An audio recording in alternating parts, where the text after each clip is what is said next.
Nayaswami Padma, and I'm here today to bring you at 12 o'clock, as we do on weekdays, some inspiration from the teachings of Paramhansa Yogananda, just a taste of it. My husband and I are alternating weekdays and discussing the Yogoda Lessons, Yogananda's lessons that he wrote originally when he first came to America in 1920. These lessons are from 1925. And our intention is not to teach the lessons or the techniques in the lessons during these weekday bits of inspiration, but to quote just a little bit from them and to give you a taste of the teachings and the refreshing ways he had of expressing them through these lessons. I'm going to start by playing just a few seconds of Yogananda's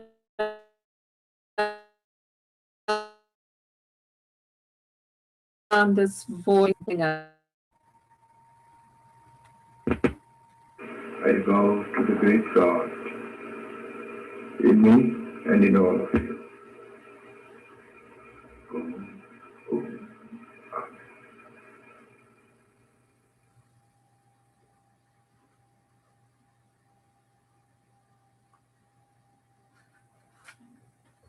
Not sure if that came across, but I just love the prayers and blessings that he offers on some of the audios that are available from his time. And today, the lesson that we're on consecutively is number 6. And he calls it the cure of nervousness. The cure of nervousness.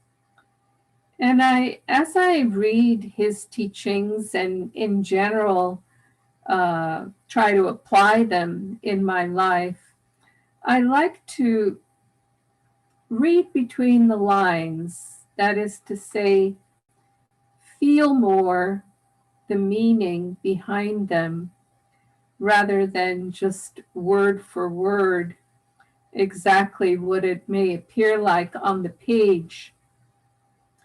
And in this case, the cure of nervousness is the very first lesson that comes after he gives the energization exercises in which we learn to tune into the cosmic energy that ignites our bodies. So we get a little bit behind the body into the astral body, you might say, the energy body.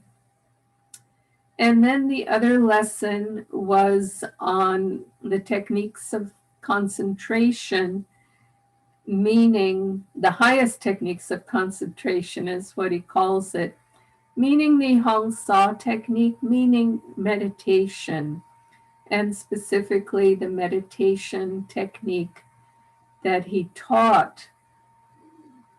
And it's interesting because now he gets into nervousness, the cure of nervousness.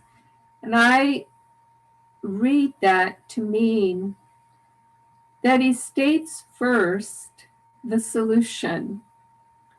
And then he goes back and he itemizes for us the problems. But by stating the solutions first, the techniques that we can do to help give us the direct experience to overcome those problems, he leaves us with a sense of hope. And so then as we start to itemize and enumerate those problems, we have in the back of our minds the solution, the hope, and the solution consciousness is akin to superconsciousness.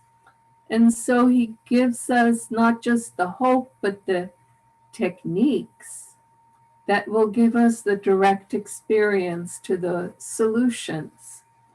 And so now, in this particular lesson, normally I don't like to read all of it, but most of it is very relevant to the discussion today. So let me just launch in. He says nervousness and its psychological symptoms: impatience, want of discretion in action, action from impatience, in other words, being influenced by contagious temperament of others, fear, anger, jealousy, high-strung imagination, ceaseless brainstorm. He says too much jazz, theater going, dancing. I think the corollary today would be too much television and too much rock music, purposelessness of life, exciting existence, mind and reason enslaved by nerves, exciting dreams. Basically, he defines the psychological symptoms of nervousness. And in today's language, that could also mean restlessness. It could mean anxiety, which so much of our world population suffers from. Then he says the psychophysical symptoms are the shaking of the head or hand, twitching lips, restless fingers, and I'll add to that restless feet or legs, involuntary movement of body parts, fits, heart trouble, stimulated vision or hallucinations, hasty action, the nerves act before the mind knows, and chatterbox habits, meaning talking too fast or too much, and insomnia. Well, there he lists so many of the problems that many of our world citizens suffer from today. Then he talks about the physical method to cure nervousness or restlessness.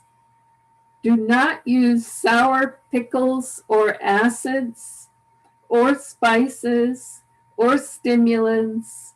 Remedy indigestion. Avoid constipation by using the Yogoda system, meaning the energization exercises. Lessen hasty action. Lessen overwork. Go to bed early. Don't play with the fingers as a matter of habit. Don't wrinkle the face. Don't scratch with fingers. Avoid the use of onions. Regular sleep. Frequent bath. Rub hands and skin of the entire body before the bath. Moderation in natural impulses. Don't lie awake in bed. Wake up and get up. Crushed juice of celery, orange juice, or almond juice and almond butter are very good. Contract the body, inhale and hold, absorbing emotion, then relax, exhale, and think the nervousness has left you with relaxation. In other words, the techniques of tense and relax of the energization exercises, and brisk, fresh air walks daily.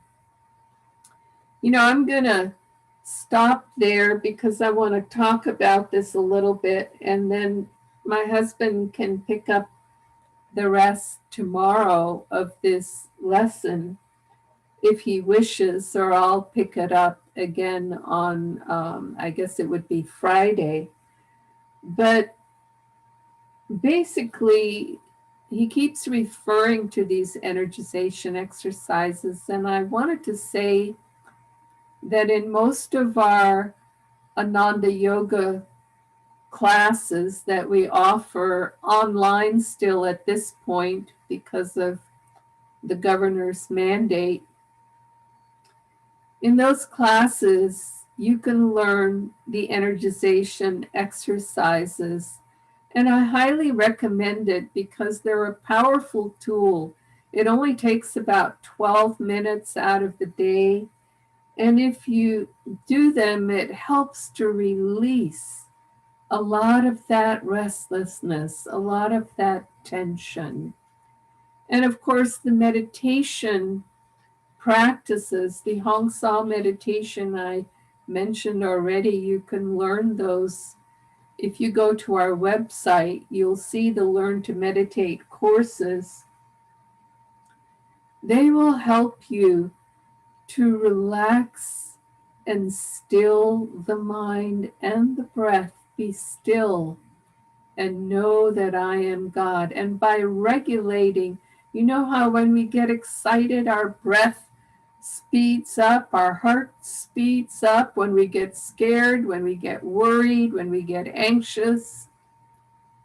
By doing these concrete practices, we can slow down the heart rate, the breath, and in doing so, calm ourselves and begin to cure ourselves from these ways of nervousness. But of course, he mentioned many other things. He mentioned the things that we eat, spicy foods, at least at the time that we're feeling nervous, especially. They are not helpful. And the habits of, being aware when we're moving our body unconsciously, restlessly, tapping our feet, futzing with our fingers and our hands. Some people need to move their bodies due to pain, but really anything short of that is just a habit that we can cure. And things like jumping out of bed when we're just awake anyway, not getting into the habit of lying there and getting restless in bed because we're not able to sleep. Just soothing and calming things, orange juice or almond drink or crushed celery juice. These are all really helpful things in calming and soothing the body. And these are things we can experiment with so that we can experience these states of calm awareness more and more ourselves. And so let's remember some of these hints that he gives us for curing nervousness or restlessness, however you may choose to think of it. Joy to